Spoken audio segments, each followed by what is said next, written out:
Just 2 days after the wedding, my son-in-law showed up at my place with a notary.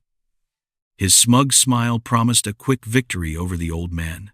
But I calmly replied, "Great. Let's stop by the police station first. They're very interested in what I sent them about you." Those words changed everything. Before we continue, please subscribe to the channel and write in the comments what time it is where you are now. Preston, Lillian, and I need our own place to start our family properly. Philip leaned forward, his wine glass catching the restaurant's dim light. Your house would be perfect for a young couple. The words hit me like ice water. I set down my fork, the wedding cake still sweet on my tongue, turning bitter. 2 days, we'd celebrated their marriage 2 days ago. And now, this. Philip, that's my home. My voice stayed level, but my hands found the edge of the table. I built it with my own hands 20 years ago. Lillian shifted between us, her wedding ring catching the candlelight. The Golden Oaks intimate booth suddenly felt suffocating. Other diners laughed at nearby tables, oblivious to the bomb that had just exploded in ours. But you're just one person in such a large house. Philip's smile never wavered. It's not practical, and at your age, wouldn't you prefer something more manageable? At my age, 68 wasn't ancient, but Philip spoke like I had 1 foot in the grave. The champagne flute trembled in my grip. We'd take such good care of it, he continued, reaching across to touch Lillian's hand. Think about it. Your grandchildren playing in those rooms someday. Lillian's eyes darted between us. Dad, Philip, please don't fight. It's supposed to be a happy day. Happy? I'd written a $15,000 check for their wedding reception. The flowers from the ceremony still sat wilted in the center of our table, petals browning around the edges. Philip, I straightened in my seat. At my age, I'm still strong enough to make decisions about my own property. You can stay for a few days while you find your own place. His confident expression flickered. Just for a moment, something cold passed behind his eyes before the charming mask returned. Of course, Preston, I understand completely, but his tone had sharpened. It's just that rental prices these days, and with Lillian's teaching salary, we'll manage, honey. Lillian squeezed his hand, but I caught the worry in her voice. Money had always been tight for her. Philip's jaw tightened almost imperceptibly. I was hoping we could discuss this as family. After all, what's the point of holding on to such a valuable asset when it could benefit all of us? Valuable asset? Not my home, not the place where I'd carried my wife over the threshold, where Lillian had taken her first steps, where Margaret had spent her final days. An asset. The background jazz felt mocking now. Couples at other tables shared intimate conversations, while mine fell apart in real time. A waiter glided past, refilling water glasses with practiced invisibility. The answer is no. Each word came out harder than the last. Find your own place. Philip leaned back, his smile turning brittle. Well, we can certainly discuss it more when emotions aren't running so high. Emotions? As if wanting to keep my own house was irrational. Lillian's face crumpled slightly. Maybe we should go home. Home? She meant my house, where they'd been staying since the honeymoon, where Philip had already started asking questions about the heating system, the property taxes, the neighborhood values. I pushed back from the table, my napkin falling to the floor. The other diners blurred in my peripheral vision as blood rushed to my ears. Preston, wait! Lillian half rose from her seat, but I was already standing, fishing my wallet from my jacket. 2 $20 bills hit the table with more force than necessary. Take care of the check, I managed. I need some air. Philip's voice followed me as I turned away. We'll talk about this later, Preston, when you've had time to think it through properly. The restaurant's warmth pressed against my back as I walked toward the exit, each step carrying me away from my daughter's pleading eyes and my son-in-law's calculating smile. The maître nodded politely, unaware that my world had just shifted beneath my feet. Outside, March air bit at my face. I fumbled for my car keys, hands shaking with more than cold. The drive home passed in silence, Lillian's worried glances burning into my conscience through the rearview mirror. By the time I pulled into my driveway, my tie felt like a noose around my neck. Inside, I loosened the silk knot and poured 3 fingers of whiskey. The study welcomed me with familiar shadows. Leather chair worn to my shape. Bookshelves holding 40 years of collected wisdom. Margaret's photos smiling from the desk corner. I sank into the chair with a grunt. Outside, streetlights painted geometric patterns across my yard. My yard, my house, the audacity of it still stole my breath. $15,000. I'd written that check without hesitation, watching Lillian's face light up as she described her dream wedding. The Golden Oaks reception hall. The string quartet. The elaborate floral arrangements that cost more than some people's cars. All so my daughter could have her perfect day. Now, her husband wanted the house too. I pulled out my phone, scrolling through wedding photos from 2 days ago. Philip cutting cake, his hand over Lillian's on the knife. Philip dancing with my daughter, spinning her until she laughed. Philip shaking my hand, calling me dad for the first time. Had he been planning this even then? The whiskey burned, but not as much as the memory of Philip's smile when I'd refused, like he'd expected resistance, like this was all part of some larger game. My fingers found the desk drawer, pulling out the leather journal where I kept important thoughts. Margaret had given it to me when I retired from engineering. For all those ideas rattling around in your head, she'd said, the 17th of March 2025. I wrote the date carefully. Philip Green made demand for house ownership during wedding celebration dinner, claims practical concerns, mentions my age repeatedly. Lillian, uncomfortable but supportive of husband. The pen felt heavy in my hand. What kind of man does that? 2 days after a wedding I paid for, he wants my home. Not asking to buy it, not suggesting we sell and split proceeds. Wants it handed over, like I'm some deering old fool, ready for the nursing home. I set the pen down and walked to the window. The street looked peaceful, porch lights glowing, televisions flickering behind curtains. Normal families, living normal lives. Not dealing with sons-in-law who spoke about valuable assets over wedding cake. Back at the desk, I opened my laptop. Bank statements, property records, insurance documents, numbers that represent a lifetime of careful planning. The house was worth $400,000, maybe more in today's market. My pension and savings would last another 20 years, maybe 30 if I was careful. Philip knew all this somehow. His questions during the engagement hadn't seemed invasive at the time. Just a future son-in-law showing interest in family matters. Now, they felt like reconnaissance. What's your property tax situation like, Preston? This neighborhood must have great appreciation rates. Have you considered what you'll do with all this space eventually? I'd answered honestly, proud of my financial stability, proud to show Lillian's fiancé that she came from a secure family. Margaret's photo caught the lamplight, her eyes seeming to watch as I worked. What would she say about this situation? She'd always been better with people than me, better at reading hidden motives. Trust, but verify, she used to say. People show you who they are if you pay attention. I'd been too happy about Lillian's engagement to pay proper attention, too grateful she'd found someone after her divorce 3 years ago, too relieved she seemed settled and content. The journal lay open, waiting for more observations. I picked up the pen again. Philip Green, 38 years old. Business consultant. Claims to help small companies improve efficiency. Works from home. Travels occasionally for clients. Never mentioned specific companies or showed detailed business knowledge during conversations. The more I wrote, the more questions emerged. What exactly did Philip do for work? I'd never seen him in a proper office building. Never heard him take business calls around the house. His income seemed adequate, but not excessive. Yet, he'd proposed with a 2-carat ring that must have cost $20,000. I closed the journal and reached for my phone. Tomorrow, I'd start asking questions, beginning with a call to Edward Lloyd. My lawyer had handled Margaret's estate, knew my financial situation, Understood the value of discretion. Something felt wrong about Philip Green.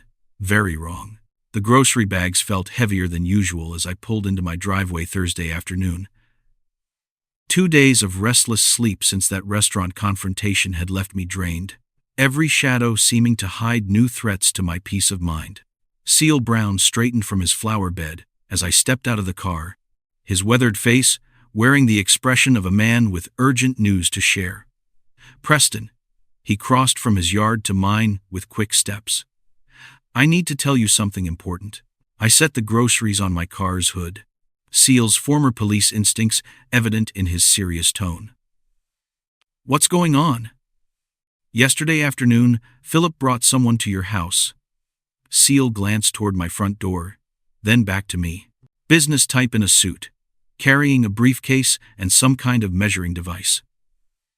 My blood went cold. What were they doing exactly? Walking around the property, measuring things, taking photos. The guy was writing everything down in a notebook. Seeley's eyes narrowed. Looked like a professional assessment to me. Real, thorough job. The groceries suddenly felt insignificant. How long were they there? About an hour, maybe longer. Philip had keys. Let him inside, too. Seal's expression showed he understood the implications. Guy spent a lot of time in your backyard. Measured the fence line. Took pictures of the foundation. My hands clenched into fists. Figured you knew about it. Otherwise, I would have called sooner. Thank you, Seal. This is very important information. I grabbed the grocery bags with shaking hands. Very important indeed. Inside, I dropped the bags on the kitchen counter and went straight to my study. The computer took forever to boot up, each second stretching like an hour, while my mind raced through possibilities. Browser history. If Philip had used my computer, there would be traces. The search history loaded, and my worst fears materialized on the screen. Wednesday afternoon. While I'd been at the hardware store, someone had conducted extensive research. Property appraisers, Chicago suburbs, real estate evaluation services, quick house sale companies, cash buyers, residential properties. Each search term hit like a physical blow. I scrolled down, finding more. Legal requirements, property transfer. Illinois, power of attorney, real estate transactions, elderly homeowner assistance programs. My hands trembled as I clicked through the visited websites. Professional appraisal services, companies that promised quick sales for cash, legal firms specializing in property transfers for senior citizens. Philip hadn't just brought an appraiser to my house. He'd researched the entire process of taking it from me. The chair creaked as I leaned back, processing the magnitude of his deception. This wasn't a spontaneous request made over dinner wine. This was a calculated plan, probably months in the making. I thought about the engagement period, Philip's careful questions about my finances, his interest in my daily routines. Had he been evaluating me like a target from the beginning? My phone buzzed. Text message from Lillian. "Dad, are you feeling better? Philip says you seemed upset at dinner. Maybe we can all talk tonight." Talk. Philip wanted to talk again, probably to present his reasonable proposal backed by professional appraisals and legal research.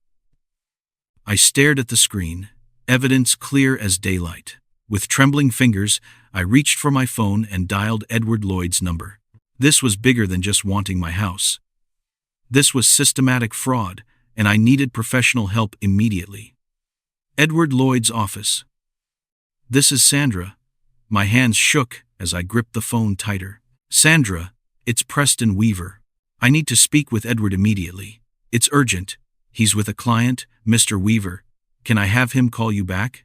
Tell him it's about fraud. Real estate fraud." The words felt foreign in my mouth. "Tell him my son-in-law, Philip Green, is trying to steal my house." A pause. "I'll get him right away, sir." The wait stretched endlessly. I paced my study, the browser history still glowing on the computer screen, like evidence of a crime already committed. Preston. Edward's voice carried immediate concern. Sandra said something about fraud involving your son-in-law. Philip Green. I forced the name through gritted teeth. He's planning to take my house, Edward. I have proof he's been researching how to do it legally. The silence on Edward's end lasted too long. Philip Green, you said. Yes, he married my daughter 2 days ago, and now he's Preston. I need you to sit down. Edward's professional tone had shifted to something more urgent. Give me a moment to check something in my files. I heard keyboard clicking, papers rustling, the familiar sounds of Edward's methodical approach to legal problems, but his tone suggested this wasn't routine. Preston, I have 3 active cases involving Philip Green. Each word hit like ice water. He specializes in real estate fraud targeting elderly homeowners. The room tilted around me. Are you saying he's done this before? His pattern is consistent. Marry into families, gain trust, then use forged documents to claim property ownership. Edward's voice had gone completely professional, like he was reading from case files. The victims are always men in their 60 seconds or 70 seconds, always recently widowed, always with adult children who are financially struggling. My free hand found the desk edge for support, but he just married my daughter. That's exactly his timeline. Preston. He works fast before victims can react or seek legal advice. Papers rustled again. How much do you know about his background? Nothing concrete. He claimed to be a business consultant, worked from home. The admission felt pathetic. We were so happy Lillian found someone after her divorce. Preston, you're in immediate danger. Edward's urgency cut through my shock. Don't sign anything. Don't give him access to your financial documents. Don't let him handle any legal matters for you. What should I do about Lillian? She doesn't know what kind of man she married. First, we gather evidence. Then, we protect your assets. Edward's tone brook no argument. Your daughter's heart can heal, but your life savings can't be recovered if they're stolen. I stared at the computer screen at the evidence of Philip's research. He brought a property appraiser to my house yesterday. Used my computer to research the legal process. That's his standard procedure. Professional appraisal. Forged transfer documents. Corrupt notary to validate the signatures. Edward spoke like he was reading from a playbook. Tell me exactly what you've observed. I described everything. The restaurant demand, the appraiser visit, the browser history, Philip's questions during the engagement period. Classic pattern. Edward confirmed. Preston, I'm clearing my schedule. Can you come to my office first thing tomorrow morning? Bring every document related to your property, deed, will, insurance policies, bank statements. Should I call the police? Not yet. We need ironclad evidence first. Edward's experience showed in every word. Philip is sophisticated. He's beaten fraud charges before by claiming the victims willingly transferred property and later developed memory problems. The implication stung, but I understood the strategy. One more thing, Preston. Edward's voice carried a warning. Be very careful around him until we meet. If he suspects you know his true nature, he might accelerate his timeline. I hung up and stared at my reflection in the darkened window. My son-in-law wasn't just greedy. He was a professional predator who'd chosen me as his next victim, but I hadn't survived 40 years in engineering by backing down from problems. Tomorrow, Edward and I would begin building the case that would destroy Philip Green's criminal career. As I reached for my safe combination, I heard Philip's laughter from the kitchen, and for the first time since the restaurant, I smiled. Let him laugh while he could. The drive home from Edward's office felt longer than usual, his warnings replaying in my mind like a broken record. Professional criminal, systematic fraud, multiple victims. The words had transformed my son-in-law from an annoying opportunist into something far more dangerous. Philip's car still sat in my driveway when I pulled in. Through the kitchen window, I could see him and Lillian sharing dinner. Their conversation animated and comfortable. The ordinary domestic scene felt like a grotesque performance now that I knew the truth. I entered through the front door, calling out casual greetings. Philip's voice carried from the kitchen, warm and friendly, asking about my errands. The same voice that had demanded my house 3 days ago. In my study, I locked the door and went straight to the wall. Safe, hidden behind Margaret's portrait. The combination 51728, our wedding anniversary, had protected our most important documents for 20 years. Inside lay the foundation of my life's work. Property deed from 1985. Updated will from 2023. Insurance policies. Investment statements. Documents Philip needed to steal my legacy. I spread everything across my desk, studying each paper with an engineer's precision.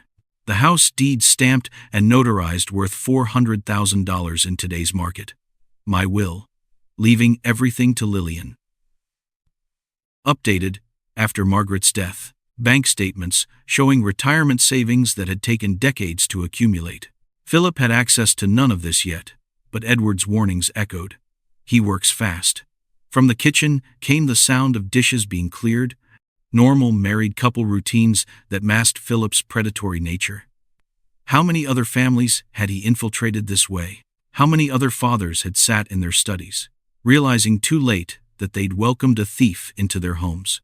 I pulled out my journal and began documenting everything with methodical precision. Each suspicious conversation during the engagement period, every question about finances that had seemed caring, but was actually reconnaissance. Preston, you must get tired rattling around in this big house. Have you considered what you'll do with all this space eventually? Lillian worries about you living alone. Every comment now revealed its true purpose: evaluation of my vulnerability, assessment of my attachment to the property, manipulation of my daughter's concern for my welfare. The safe also contained Margaret's jewelry, including her engagement ring, 2 carats, similar to what Philip had given Lillian. Where had a struggling business consultant gotten $20,000 for a ring? I photographed each document methodically, storing copies in multiple locations. If Philip somehow accessed the originals, I'd still have proof of ownership. The engineer in me understood redundancy and backup systems. My phone rang. Lillian. Dad, are you okay? You've been so quiet since the wedding dinner. Her voice carried genuine worry, the same concern Philip was undoubtedly exploiting. I'm fine, sweetheart. Just tired. Philip thinks maybe we should all sit down and talk things through. Clear the air, or present his forged documents and fake appraisals backed by legal research and professional preparation. Maybe tomorrow, I said. Let me get some rest first. After hanging up, I continued my security preparations, changed all my banking pins, called my insurance company to add fraud alerts, scheduled a meeting with my investment advisor to discuss protective measures. 3 other families destroyed, Edward had said. 3 other fathers who'd trusted their daughter's choice in men, who'd believed in family unity over suspicious caution. But I wasn't them. 40 years of problem-solving had taught me to analyze threats systematically, to prepare for failure moods, to build safeguards against worst-case scenarios. I locked the documents back in the safe and checked my watch. 9:30. Philip and Lillian were probably settling in for the evening, planning their future in my house with my money. Tomorrow, I'd begin the real battle. But tonight, I had one more call to make. The bank's fraud prevention hotline answered on the second ring. First National Security Department. This is Jennifer. This is Preston Weaver. Account number 447291. I need to report suspicious activity involving my son-in-law. As I explained the situation to Jennifer, I heard Philip's laughter from upstairs, and my smile returned. Let him enjoy his last night of feeling secure. Tomorrow, his world would start crumbling, just like he'd planned for mine. 3 days of systematic research stretched ahead of me as I sat down at my computer with my first cup of coffee. Edward had given me a list of previous victims' names, and I had 48 hours before our planned meeting with law enforcement. Philip was still asleep upstairs with Lillian, giving me precious hours to work undetected. The first victim lived in Phoenix, Eleanor Martinez, 73, whose daughter had married Philip in October. By Christmas, forged documents claimed she'd sold her house to a cash buyer for below market value. I found her on Facebook through her daughter's profile. Recent posts showed a cramped apartment, complaints about rising rent, photos of grandchildren she could no longer visit regularly.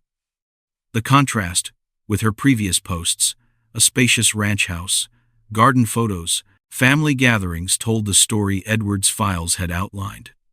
Philip's social media presence painted a different picture: professional headshot, business conference photos, testimonials from satisfied clients. But cross-referencing dates revealed impossibilities. Philip, claiming to be in Denver consulting, while simultaneously honeymooning in Phoenix with Eleanor's daughter. Screenshot by screenshot, I documented the contradictions. Philip's LinkedIn showed 3 different business addresses in 18 months. His Facebook relationship status had been married to 4 different women in 2 years, each relationship lasting exactly the same timeline. Quick courtship, lavish wedding, immediate housing concerns. Day 2 brought phone calls Edward had arranged. Eleanor Martinez's voice shook as she described her ordeal. Worried about my safety, living alone, offered to handle my finances so I wouldn't be stressed. Her words carried the weight of betrayal. One morning, he showed up with a moving truck and eviction papers. Said the house had been sold for my own good. Robert Chen in Denver had a similar story. 6 weeks after the wedding, he had papers saying I'd signed a power of attorney. The signature looked real, but I never remembered signing anything. Each conversation revealed Philip's sophisticated operation: professional document forgers, corrupt notaries, legal expertise that made victims doubt their own memories. The emotional devastation was consistent, too. Adult children who believed their new spouse over their elderly parent, families torn apart by manufactured confusion. By day 3, I had compiled a comprehensive timeline. Philip's pattern was invariably identical: target identification through dating apps or social events, rapid courtship of financially struggling adult children, marriage within 6 months, immediate housing concerns, professional appraisals, forged documents, and finally the revelation that the elderly parent had agreed to sell their home. The most damning evidence came from a deleted social media post I'd managed to capture through Google's cache system, posted 2 days after our wedding. Philip had written, "Another successful acquisition. This old man won't know what hit him. Retiring early property investment."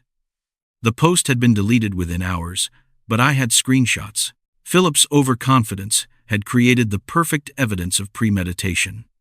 I organized everything into categories: digital proof showing timeline inconsistencies and multiple identities, testimonial evidence from previous victims, documentary evidence of forged signatures and impossible notarizations, and financial evidence tracking fraudulent transactions. Edward called Wednesday evening to check my progress. "This is exceptional work, Preston," he said after reviewing my preliminary findings. "Most victims don't discover the pattern until after they've lost everything. What are our next steps?" "Tomorrow, we meet with Detective Sarah Miller. She's been tracking Philip for 2 years, but hasn't had enough evidence for charges." Edward's satisfaction was evident. "Your research might finally give us what we need." That night, I double-checked every document, every screenshot, every victim statement. 3 days of intensive investigation had transformed me from confused homeowner to competent detective. The evidence was overwhelming, methodical, and would destroy Philip's criminal career. As I prepared to close my laptop, one final detail caught my attention: Philip's most recent Facebook post, uploaded just an hour ago. "Exciting changes ahead. Sometimes family means making tough decisions for everyone's benefit." The timing sent chills through me. I saved the screenshot and smiled grimly. Let him try. I was ready. After 3 intense days, hunched over my computer, gathering evidence against Philip, I decided to clean the house properly. The irony wasn't lost on me, preparing my home while planning to protect it from the man sleeping upstairs with my daughter.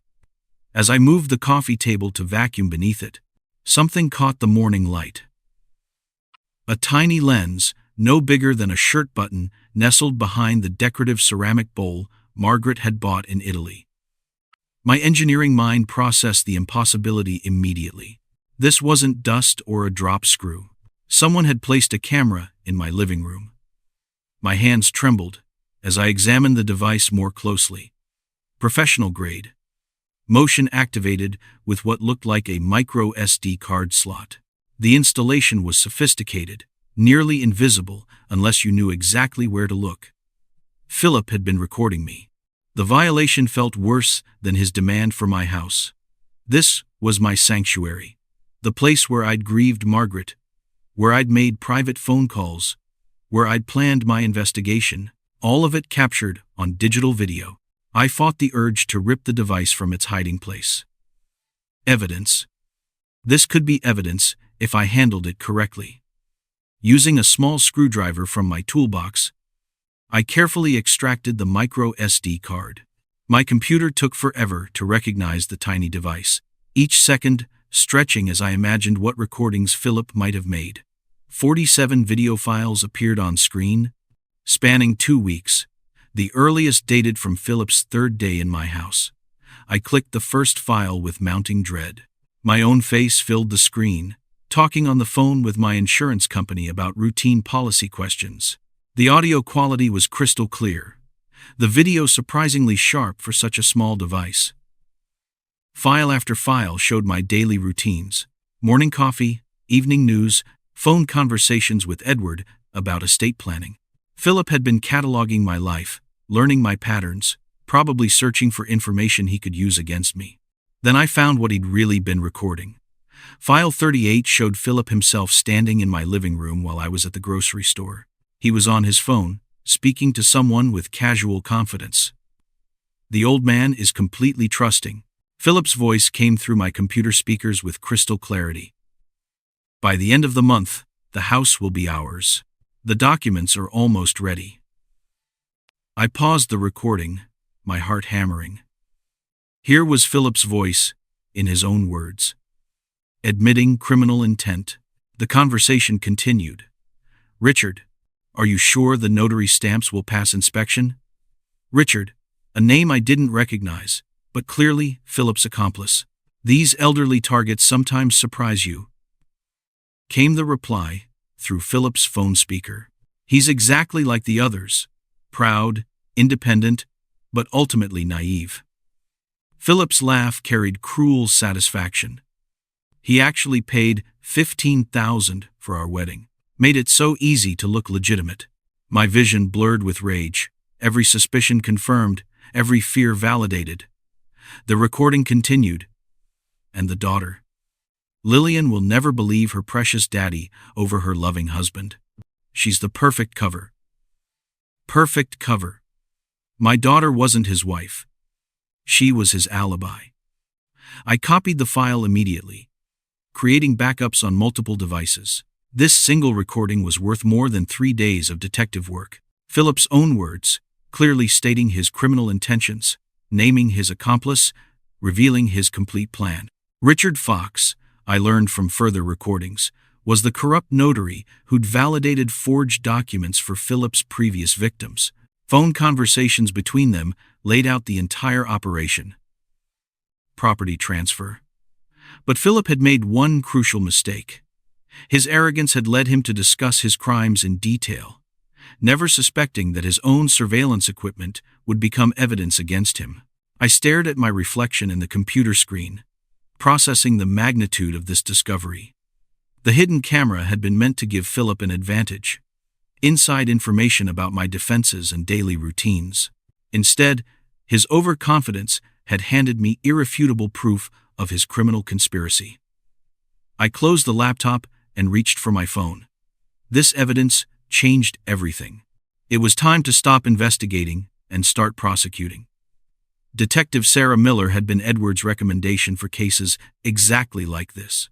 As I dialed the police department, I finally felt like I was moving from defense to offense. Philip's own arrogance would destroy him. The downtown police station looked more intimidating than I'd expected. As I walked through the front doors, carrying a briefcase filled with 3 weeks of evidence against my son-in-law. The hidden camera recordings from yesterday had been the final piece of a puzzle I never wanted to solve. But Detective Sarah Miller had agreed to see me immediately when I mentioned Philip Green's name.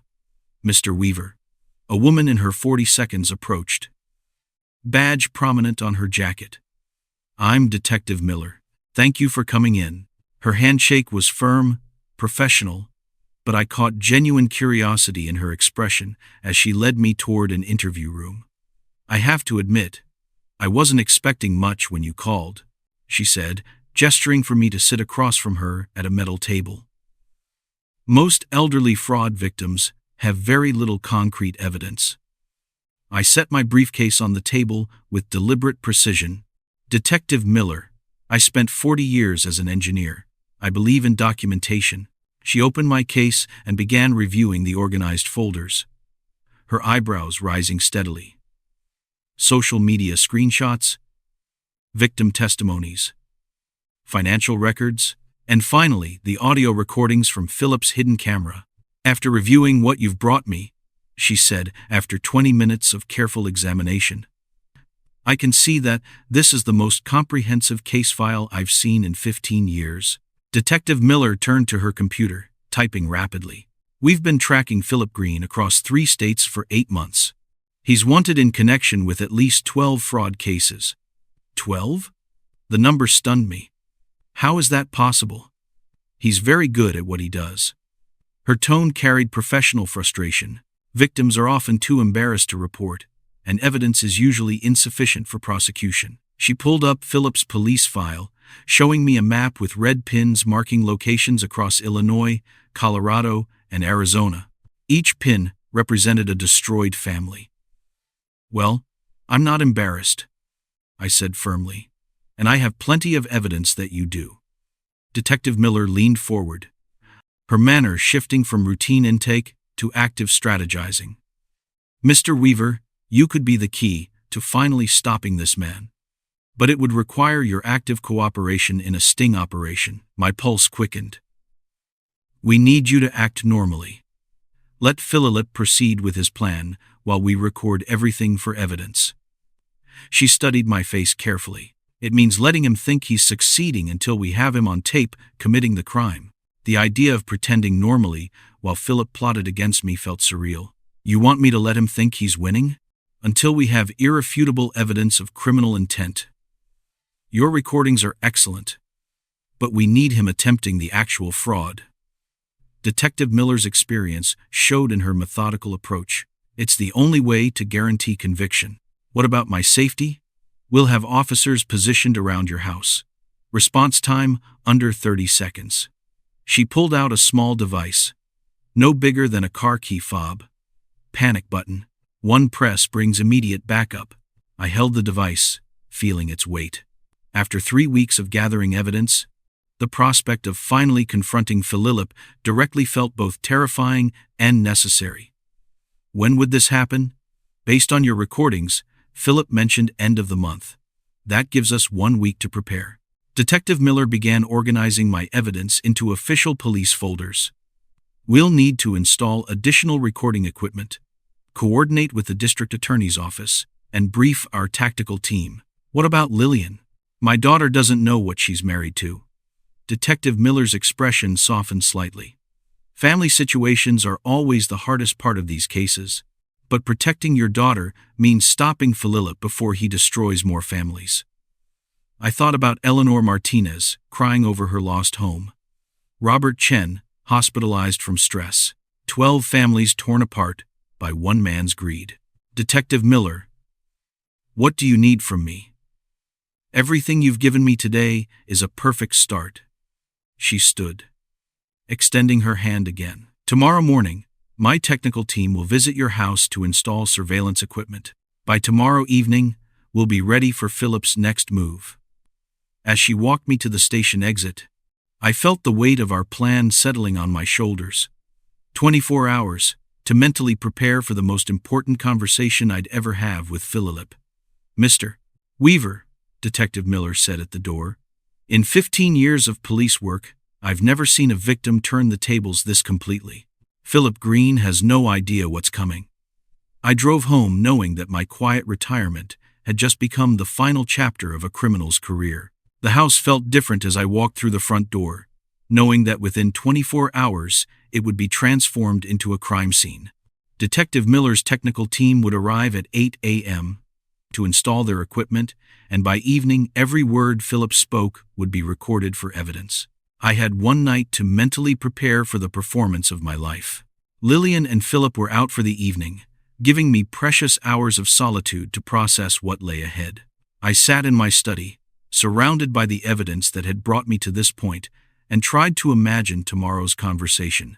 Philip would present his forged documents with practiced confidence.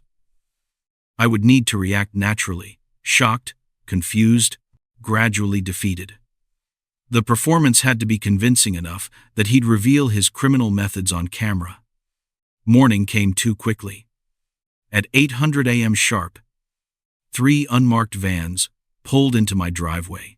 Detective Miller emerged from the first vehicle, followed by technical specialists carrying equipment cases. "Mr. Weaver, we'll have everything installed within 4 hours," she announced, directing her team toward my house.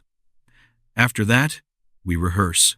I watched in fascination as the specialist worked with surgical precision.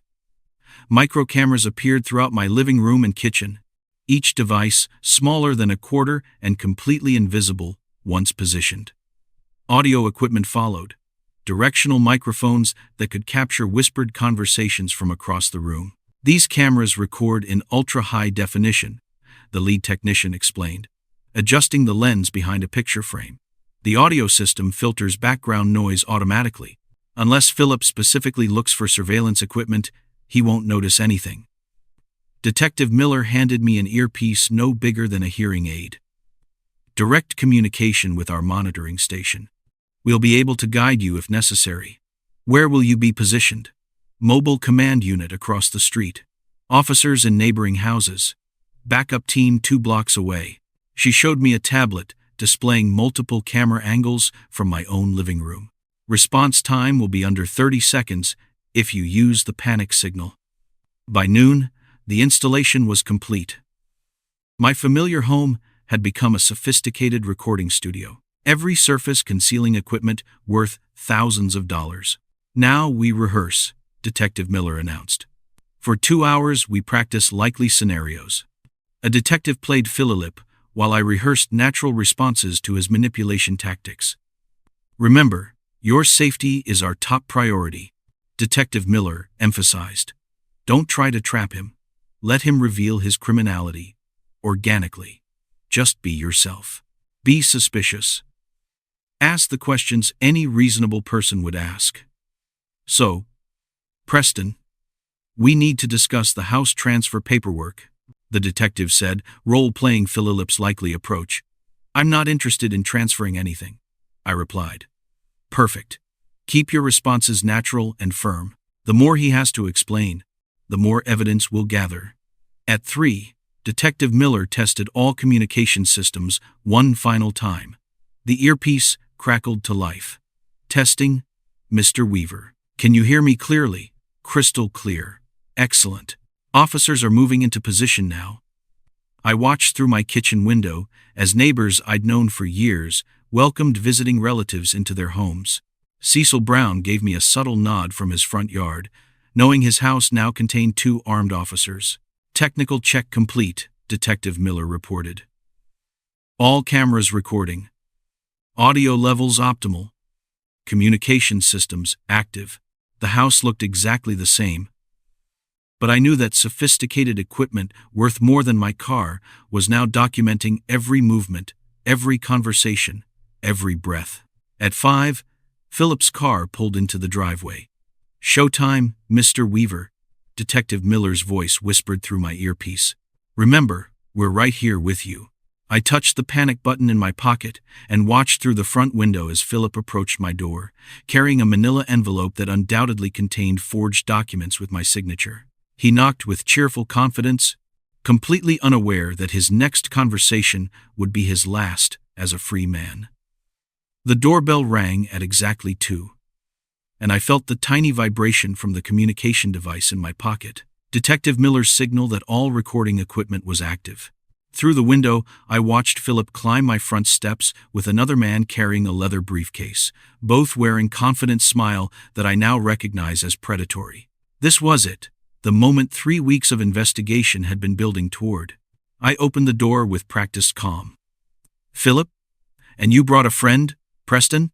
Philip's enthusiasm seemed genuine, which made his deception even more chilling. "This is Richard Fox, licensed Notary Public. We have wonderful news about your housing situation." Richard Fox looked exactly like a corrupt official, middle-aged, overly formal, carrying himself with false authority. His handshake felt like touching a snake. "Mr. Weaver, such a pleasure," Richard said, his voice dripping with manufactured sincerity. "Philip has told me so much about your unique circumstances." They settled into my living room with theatrical confidence. Philip spreading documents across my coffee table like he owned the place. The hidden cameras recorded every gesture, every smirk, every calculated movement. "Preston, I have incredible news," Philip announced, his voice carrying the same tone he'd used when proposing to Lillian. "We've just completed the sale of this house. You're moving to a lovely senior facility. It's all arranged." I examined the papers with engineering precision, noting the professional quality of the forgeries. "That's interesting, Philip. Who exactly did you sell my house to?" "A wonderful, young family. They're paying well above market value." Philip's smile never wavered. "Richard here has all the legal documentation." Richard opened his briefcase with flourish, revealing official-looking stamps, seals, and notarization equipment. "Mr. Weaver, these documents show the completed sale of your property. Everything is legally binding and properly notarized. I don't recall agreeing to sell my house, Mr. Fox. Sometimes, elderly individuals forget these important arrangements," Richard replied with practiced condescension. "The paperwork clearly shows your signature and consent." Perfect. They were establishing the entire fraud scheme on camera using the exact language Detective Miller had predicted. "Well, this is certainly unexpected," I said, maintaining my role as confused elderly victim. "Perhaps we should drive to the police station first, just to make sure everything is proper." Philip's confident expression flickered for just a moment. "The police station? Why would we need to go there?" "They're very interested in the information I sent them about your previous house sales." The temperature in the room seemed to drop 10 degrees. Philip's face went pale, while Richard shifted nervously in his chair. What do you mean by previous sales?" Philip's voice had lost its confident tone. "I mean your activities in Phoenix, Denver, and 3 other cities, Philip. The police have been looking for you for quite some time." Philip stood abruptly, the forged documents scattering. "You're talking nonsense. Richard, tell him these documents are completely legal." "Philip, what is he talking about?" Richard's professional mask was cracking. "You said this was a clean operation." "I mean that Detective Sarah Miller has 47 recordings of you discussing your criminal plans, Philip." I remained seated, watching their panic build, including your conversation with Richard about forged notary seals. Richard went white. "Philip, you said his house was clean. You never mentioned police investigations." "Shut up, Richard." Philip grabbed the documents, heading for the door. This old man is confused. He doesn't know what he's talking about. But the sound of car doors slamming outside made him freeze mid-step. Through the window, unmarked police vehicles surrounded my house, officers positioning themselves at every exit. Philip turned back to me, his predatory confidence replaced by desperate fear. "What have you done?" I pressed the panic button in my pocket and said calmly, "I protected my home from thieves, Philip. Something you should have considered before you decided to target the wrong engineer." The front door burst open, and Detective Miller stepped through with 3 uniformed officers, their badges gleaming under my living room lights. "Philip Green," she announced with professional satisfaction, "you're under arrest. I'm afraid there's nowhere to run, Philip." The front door burst open before he could reach it, and Detective Miller stepped through with 3 uniformed officers, their badges gleaming under my living room lights. Philip stood frozen in the center of my living room, still clutching the forged documents that would now serve as evidence of his crimes. "Philip Green, you're under arrest for fraud, forgery, elder abuse, conspiracy, and interstate criminal enterprise," Detective Miller announced, her voice carrying the authority of 15 years in law enforcement. "This is ridiculous." Philip's confidence cracked completely. "Preston, tell them this is a family misunderstanding.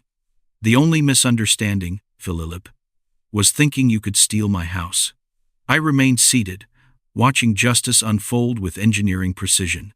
Richard Fox had already raised his hands in surrender, his briefcase open to reveal the tools of their criminal trade.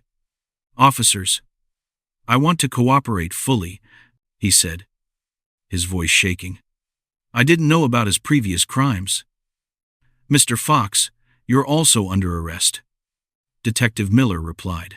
"Your cooperation will be noted in your file." "Richard, don't say anything," Philip shouted as officers moved to secure him. "They can't prove anything, but they could prove everything."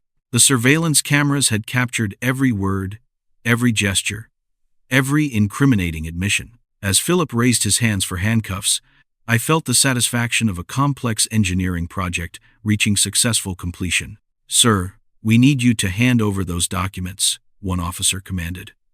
Philip's last act of defiance was attempting to tear up the forged papers. 2 officers stopped him immediately, preserving evidence that would send him to federal prison. "These papers are private family business," he protested. "They're evidence in multiple felony cases across 3 states. Detective Miller corrected, carefully collecting each document for the evidence chain. Through my front window, I watched neighbors gathering on the sidewalk. Seal Brown stood in his yard with arms crossed, nodding approval. The quiet suburban street had become a crime scene, and the entire community was witnessing Philip's downfall. "Mr. Weaver, for the record," Detective Miller said, "did these men attempt to fraudulently claim ownership of your house using forged documents?" "Yes, Detective, using fake signatures, corrupt notary seals, and systematic intimidation tactics." "He's lying." Philip's desperation was complete now. This was a legitimate family arrangement. I was helping an elderly man who can't manage his own affairs. The irony was perfect. Philip's final defense was exactly the condescending attitude that had motivated me to fight back so methodically. "Your honor will determine the legitimacy," Detective Miller replied, leading Philip toward the door in handcuffs. Richard's cooperation began immediately. "Officers, I have information about other operations, other targets Philip was researching. I want to help prevent more crimes." "Smart choice, Mr. Fox," Detective Miller said. "Full cooperation might reduce your sentence from 15 years to 5. As the police cars loaded their prisoners, media vans began arriving. Word had spread quickly through the neighborhood that a major fraud operation had been exposed by an elderly resident's detective work. "Mr. Weaver," a reporter called from behind police tape, "how did you discover this criminal scheme?" 40 years of engineering taught me to analyze problems systematically," I replied. "When something doesn't make sense, you investigate until it does." Detective Miller returned as the crowd dispersed. "Outstanding work, Mr. Weaver. This arrest closes cases in 5 states. You've probably saved dozens of families from similar fraud. What happens next?" "Trial. In about 8 weeks. With your evidence and today's recordings, conviction is virtually certain." She handed me her card. "The district attorney will want to discuss your testimony, but this case is as solid as they come." I looked at my house, finally secure again, no longer under threat from criminal predators. The surveillance equipment would be removed tomorrow, returning my home to normal, but I would never be the same person who'd been surprised by Philip's demand 3 weeks ago. "Detective Miller," I said, "thank you for believing an old man's suspicions were worth investigating." "Mr. Weaver," she replied with genuine respect, "you didn't just help yourself, You stopped a career criminal who was destroying families across the country. That's something to be proud of." As the last police car disappeared down my quiet street, I realized that while this battle was won, the war for justice was just beginning. Philip's trial would be the final chapter in a story that started with his arrogant demand for my house. But tonight, for the first time in weeks, I would sleep peacefully in my own bed, in my own house, protected by my own intelligence and determination. 8 weeks had passed since Philip's arrest, and I walked up the granite steps of the Cook County Courthouse, carrying the same briefcase that had helped convict him. The spring morning was crisp, May sunshine warming my face as I prepared for the final confrontation. Detective Miller waited by the courthouse entrance, and she smiled as she saw me approaching. "Ready for the final chapter, Mr. Weaver?" she asked. "More than ready," I replied, feeling the weight of justice in my briefcase. Inside, the courtroom buzzed with activity. Philip sat at the defendant's table in an orange jumpsuit, his confident swagger replaced by the hollow stare of a man facing decades in prison. Richard Fox had already pleaded guilty in exchange for testimony against his former partner. But the most important sight was Lillian sitting in the front row behind the prosecution table. She'd filed for divorce within a week of Philip's arrest, reclaiming her maiden name and her dignity. When our eyes met, she smiled with the same warmth I remembered from her childhood. Judge Jonathan Clark called the court to order. "Ladies and gentlemen of the jury, we're here today to determine the guilt or innocence of Philip Green on charges of interstate fraud, forgery, elder abuse, and criminal conspiracy." The prosecutor's opening statement laid out Philip's criminal empire systematically: 12 victims across 5 states, over $2 million in stolen property, a pattern of targeting elderly homeowners through marriage fraud spanning 3 years. "The evidence will show," the prosecutor concluded, "that Philip Green is not an opportunistic criminal, but a systematic predator who destroyed families for personal profit." Philip's defense attorney attempted damage control. "Ladies and gentlemen, my client made poor choices, but he's not the mastermind," the prosecution claims. "He was manipulated by others into these unfortunate situations." I almost laughed. Even facing life in prison, Philip couldn't accept responsibility for his own actions. The prosecution's case unfolded with mathematical precision. Victim after victim testified about Philip's identical methods: quick courtship, immediate housing concerns, forged documents, corrupt notarization, and family destruction. Eleanor Martinez from Phoenix spoke through tears about losing her home of 40 years. Robert Chen from Denver described the stress-induced heart attack that followed his eviction. Each story was identical. Each family devastated by the same systematic predator. Then came the audio recordings from Philip's own surveillance camera. The courtroom fell silent. As his voice filled the room, "The old man is completely trusting. By the end of the month, the house will be ours." Philip's face crumpled as he heard his own words condemning him. There was no defense against his own recorded confession. "Mr. Weaver," the prosecutor called, "please take the stand." I walked to the witness box with steady steps, feeling the weight of not just my own case, but all the families Philip had destroyed. "Mr. Weaver, please describe the events of March 25th. The defendant arrived at my house with forged documents claiming I had sold my property," I said clearly. "He demanded immediate eviction and threatened nursing home placement if I didn't comply. How did you respond?" I suggested we visit the police station where I had already reported his criminal activities based on 3 weeks of investigation. Philip's attorney attempted cross-examination. "Mr. Weaver, isn't it possible this was simply a family misunderstanding?" "Counselor," I replied with engineering precision, "systematic criminals who target elderly victims across multiple states don't create misunderstandings. They create federal cases." The courtroom erupted in quiet laughter. Even the judge smiled. After 2 days of testimony, the jury deliberated for less than 3 hours. The verdict was unanimous: guilty on all counts. Judge Clark's sentencing was swift and merciless. "Mr. Green, You've systematically targeted vulnerable elderly citizens for financial exploitation. This court sentences you to 12 years in federal prison with full restitution to all victims." Philip's legs gave out as the bailiff approached with handcuffs. The confident predator who demanded my house 2 months ago was now a broken man facing more than a decade behind bars. Richard Fox received 5 years with possibility of parole. His cooperation noted but not excused. Outside the courthouse, Lillian hugged me tightly. "Dad, I'm so proud of how you protected not just yourself, but all those other families. Sweetheart, you loved someone who deceived professionals for years. That shows your good heart, not poor judgment. How can you forgive me for bringing him into our lives? Because you're my daughter, and you deserve someone who values the wonderful person you are." Detective Miller joined us on the courthouse steps. "Mr. Weaver, this case will be taught in Polissemies. You've shown that age brings wisdom, not vulnerability."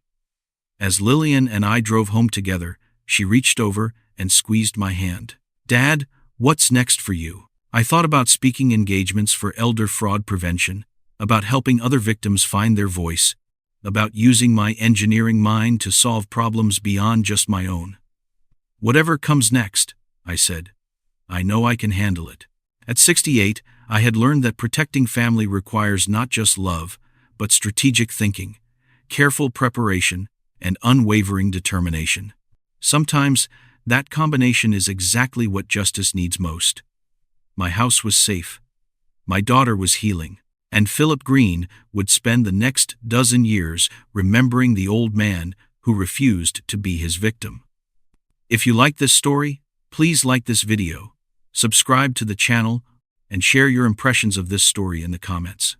To listen to the next story, click on the box on the left. Thank you for watching.